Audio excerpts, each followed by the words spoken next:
Hello everyone, welcome back to my channel Pritish good life में आपका स्वागत हो। तो आज हम सब्जियों से रिलेटेड कुछ टिप्स शेयर करने जा रहे हैं।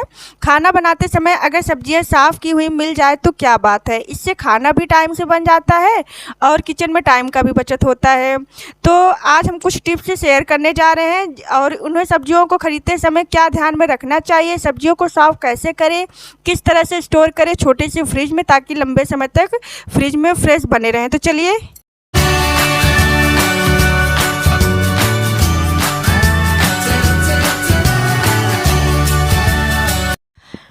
तो हम सारे सब्जियों को 1 हफ्ते से 1.5 हफ्ते के लिए हम मंगा लेते हैं। तो मैं जो है हमारा प्लान रहता है कि हम 1 से 1.5 हफ्तों की सब्जियां मंगा के और इसको हम बढ़िया से जो है फ्रिज में धुल के स्टोर करके रख देते हैं। तो हमारा 1 से 1.5 हफ्ते तक आराम से चल जाता है। तो ये मेरे लिए टाइम का भी बचत होता है और खाना बनाने में भी सही रहता है। तो यहाँ पर देखिए मैंने सारी सब्जियाँ मंगा ली है और यहाँ पर मैंने लिया है एक बड़ा सा टोकरी। आपके पास अगर बड़ा सा टोकरी है तो इसमें सारी सब्जियों को इकट्ठा करिए।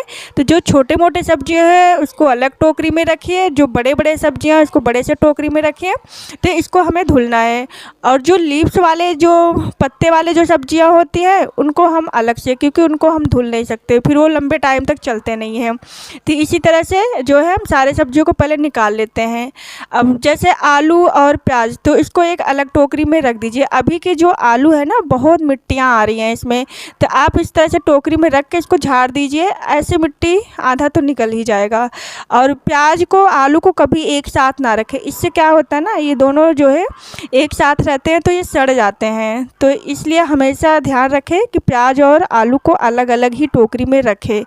तो बस, और जो पन्नियाँ बचती है उसको हम एक अलग जो है DIY मैंने बनाया हुआ है, मैं इसको रख लेती हूँ, क्योंकि पन्नियाँ बहुत काम की चीज़ होती है। तो बड़े बड़े पन्नियाँ होती हैं जो सब्जियों का इकट्ठा होता है, तो मैंने इस तरह से बॉक्स बना रखा है, इसमें हम रख देते हैं और आसानी से ये हमारे पन्नी बिखरते भी नहीं है और इसमें रहते भी है और निकालने में भी देखिए आसान है और इसको रखने में भी आसान है।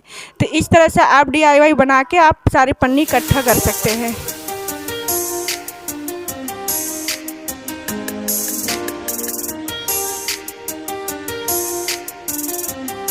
और सबसे पहले ये सारी सब्जियों को मैं धुल लूँगी, क्योंकि ये सारी सब्जियां जो है एक बड़े से टोकरी में मैं धुल के रख लूँगी तो इसका सारा पानी ड्रेन हो जाएगा।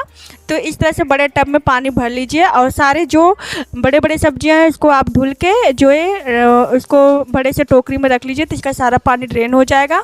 और जो छोटे छोटे सब्जियाँ हैं उसको इस तरह से आप धुल के रख दीजिए।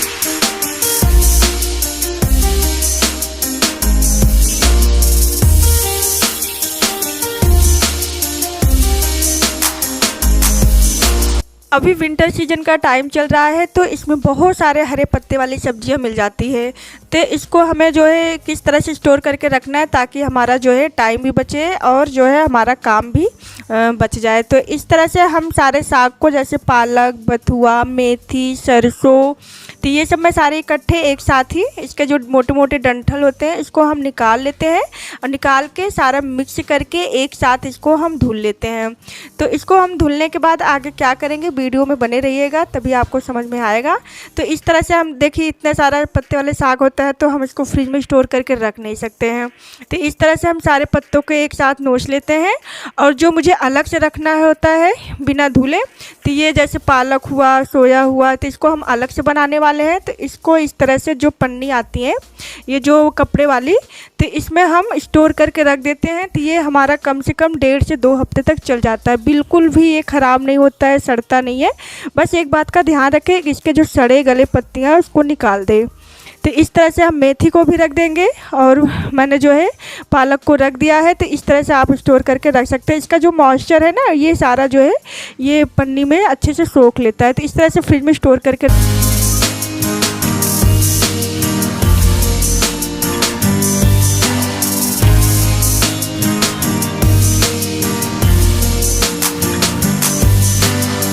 और इसके बाद ये जो सारे साग मैंने मिक्स किए हैं तो इसको हमें अच्छे से पानी से वॉश कर लेना है, क्योंकि इसमें बहुत सारी मिट्टियाँ होती हैं। तो इसको कम से कम 3 से 4 पानी से अच्छे से वॉश कर लीजिए और इसके बाद इसको बॉयल करके इकट्ठा रख दीजिए। जब भी आपको सरसों का साग बनाना हो तो आप इस तरह से अपना बॉयल करके फ्रिज में स्टोर करके रख दीजिए, तो आप आराम से बना सकते हैं। तो अभी मैंने एक टोकरी में रख दिया है, इसका पानी ड्रेन हो जाएगा और ये जो पानी मैं गमले में डाल दूँगी। और यहाँ पे मैंने 2 तरह की मिर्च मंगाई है। एक मिर्च मंगाई है मैंने अचार बनाने के लिए और ये जो पतले वाले मिर्च है बहुत तीखे होते हैं, तो ये मैं तड़का के लिए मंगाती हूँ। वैसे सर्दियों में हरी मिर्च खाना चाहिए क्योंकि पेट साफ़ रखता है। तो यहाँ पे देखिए मैंने धनिया के पत्ते सारे सब्जियाँ मैंने धुल के रख दिए हैं। तो चलिए अब इसको बॉयल कर लेते हैं। तो ये सारे साग को मैं एक साथ कुकर में बॉयल कर लूँगी। तो अगर जब आपका कुकर भर जाए ना साग से, तो इसको थोड़ी देर के लिए बस गैस पर चढ़ा दीजिए तेज़ आँच पर। जब ये थोड़ा सा गल जाए तो इसमें सारा जो है स्टोर करके इसको अच्छे से गला लीजिए। तो ये देखिए गल चुका है। अब मैं इसको एक कटोरे में भर के रख दूँगी। तो ये हमारा आराम से 1 हफ्ते तक ये चल जाएगा। जब भी हमको बनाना हो बस आसानी से इसको निकालो और चॉप करो, सरसों का साग आप बना लो। तो इस तरह से आपका समय का भी बचत होगा और जो है मेहनत भी कम पड़ेगा और आपके फ्रिज में ज़्यादा जगह भी नहीं घेरेगा। तो देखिए अब मैं इसको बनाने वाली हूँ। तो देखिए इसको मैंने चॉपर में चॉप कर दिया। आप चाहे इसको ग्राइंड में ग्राइंड कर दीजिए या फिर चॉपर में चॉप करके आप इसको साग बना लीजिए। बहुत टेस्टी इसका साग बनता है और इसका कलर बिल्कुल भी नहीं जाता है। आप बॉयल करके रख सकते हैं। तो बस जब बनाना हो आप इसी तरह से निकाल के इसको बस तड़का लगा दीजिए, आपका सरसों का साग बन के रेडी।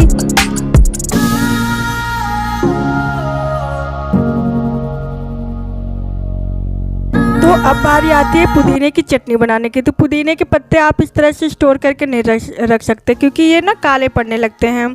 तो ये इससे अच्छा है कि आप इसकी ताज़ी चटनी बना दो और 1 से 1.5 हफ्ते तक स्टोर करके रख दो। तो चटनी बनाने के लिए मैंने यहाँ पे लहसुन लिया है 5-6, 4-5 टुकड़ा अदरक का लिया है मैंने, 2-3 आंवला लिया है, 3 हरी मिर्च लिया है 3-4, और इसके बाद इसमें हम पुदीना को डाल के और बस इसको हम पीस लेंगे। तो आप इसका कलर जो है बरकरार रखने के लिए ना इसमें थोड़ा सा नमक डाल दीजिए और खट्टापन रहे तो आपका चटनी कभी ख़राब नहीं होता है, 1 से 1.5 हफ्ते तक चल जाता है। इसमें मैंने नमक डाल दिया है, ऊपर से धनिया के पत्ती डाल दिया है और इसके बाद हम नींबू डाल देंगे। तो आपकी ये फर्स्ट क्लास चटनी बनके रेडी।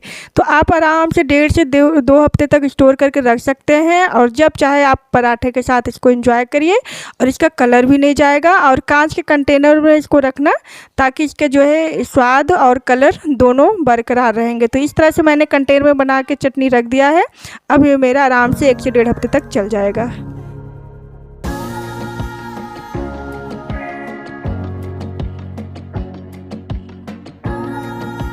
और अभी विंटर सीजन चल रहा है तो इस तरह से हम लहसुन छील के एक कंटेनर में टिश्यू पेपर लगा के इसको हम रख लेते हैं। तो ये मेरा 1 हफ्ते तक चल जाता है क्योंकि विंटर सीजन होता है, सुबह सुबह जो है लहसुन छीलने का मन नहीं करता है। तो इस तरह से आप भर के छील के रख दीजिए, ये आपका टाइम भी बचाएगा। अब चलिए मटर की बारी आती है। तो मटर को भी मैं इकट्ठा 1 किलो 2 किलो मंगा लेती हूँ। इसको छील के एक डिब्बे में भर के स्टोर करके रख देती हूँ। तो आप इसको, तो मटर तो ऐसी चीज़ है आप 2 से 3 महीने 4 महीने तक आराम से इसको चलाइए।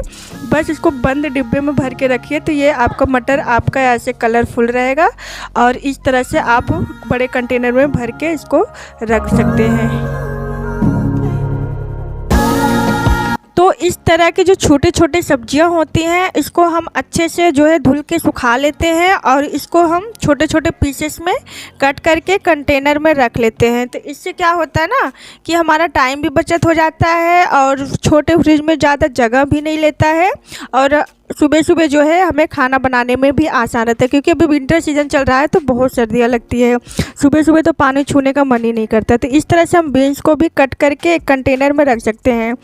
आपको कंटेनर मंगाने की ज़रूरत नहीं है, आपके घर में जो भी फूड कंटेनर, आजकल तो सबके घरों में ही फूड आता होगा तो उसके सारे कंटेनर रखे रहते हैं या पॉली बैग होते हैं छोटे छोटे, तो आप इस तरह से स्टोर करके रखेंगे ना तो आपका आराम से 15 से 20 दिन तक आपकी ये सब्जी सब्जियां जो है आराम से सेफ़ रहती हैं और एकदम फ्रेश रहती हैं। तो इस तरह से हम अदरक को भी कंटेनर में टिश्यू पेपर लगा के रख देते हैं, तो हमारा जो ये अदरक है ना अच्छे से जो है ये चल भी जाता है। कम से कम 2 हफ्ते तो आराम से चल जाता है और ये सूखता भी नहीं है, ताज़ा का ताज़ा ये अदरक बना रहता है। और इसी तरह से हम मिर्च तो हमारा कम से कम 3 से 4 महीने चल जाता है, क्योंकि इसके जो डंठल होते हैं ना इसको हम तोड़ लेते हैं और ये जो थोड़ा बहुत इसमें पानी होता है इसको हम टॉवल से सुखा लेंगे, बिल्कुल भी पानी ना रहे। अगर पानी रहता है ना तो वही सड़ने का डर रहता है। इस तरह से हम कंटेनर लेते हैं, ये जो सोन पापड़ी वाली मिठाई वाली जो कंटेनर आता है इस तरह से हमारे पास कंटेनर है, इसमें 2 टिश्यू पेपर लगाएंगे और सारी मिर्च को अच्छे से क्लीन कर लेंगे, बिल्कुल भी पानी ना रहे। तो इससे आपका जो है 2 से 3 महीने तक हरी मिर्च चल जाएगा। और इसके डंठल तोड़ के रखें तो ये आपका फ्रेश बना रहेगा। इसी तरह से हम नींबू भी रखेंगे, इसी तरह से हम आंवले को भी, तो अभी भी सर्दियाँ है, गर्मी है, नींबू तो सबके घरों में होता है। तो इस तरह से आप नींबू स्टोर करके रखेंगे तो आपका नींबू गलेगा नहीं और ये आराम से जो है 2 हफ्ते तक चल जाएगा।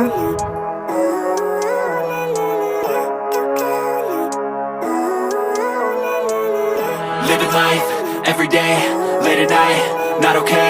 All I want, and I pray, all I need are some better days. Fuck me, I'm looking in the mirror, so foggy, but I've never seen clearer. I don't really think anyone can save me, and honestly I'm not really sure I want saving. I like to be my own worst enemy. There's no risk if you don't try at anything, so I'ma just keep buying everything. See you in the next life, have to be a better me. I don't think that तो आप देख सकते हैं छोटे से fridge में मैंने कितनी सारी सब्जियां स्टोर करके रखी, और ये सब्जियां जो पहले का है इसको मैं पहले यूज़ करने वाली हूँ, इसको मैंने अलग से टोकरी में भर के रख दिया है। और देखिए मेरा छोटा सा फ्रिज है और इतनी सारी सब्जियां मैंने अच्छे से स्टोर करके रखी और उसके बाद भी कितने जो है स्पेस बचे हुए हैं। उम्मीद करती हूँ कि ये वीडियो आपको बहुत अच्छी लगी होगी तो एक लाइक ज़रूर कर देना, न्यू हो तो सब्सक्राइब कर लेना, शेयर करना ना भूलें। मैं मिलती हूँ नेक्स्ट ब्लॉग में, तब तक के लिए thank you for watching. Bye bye.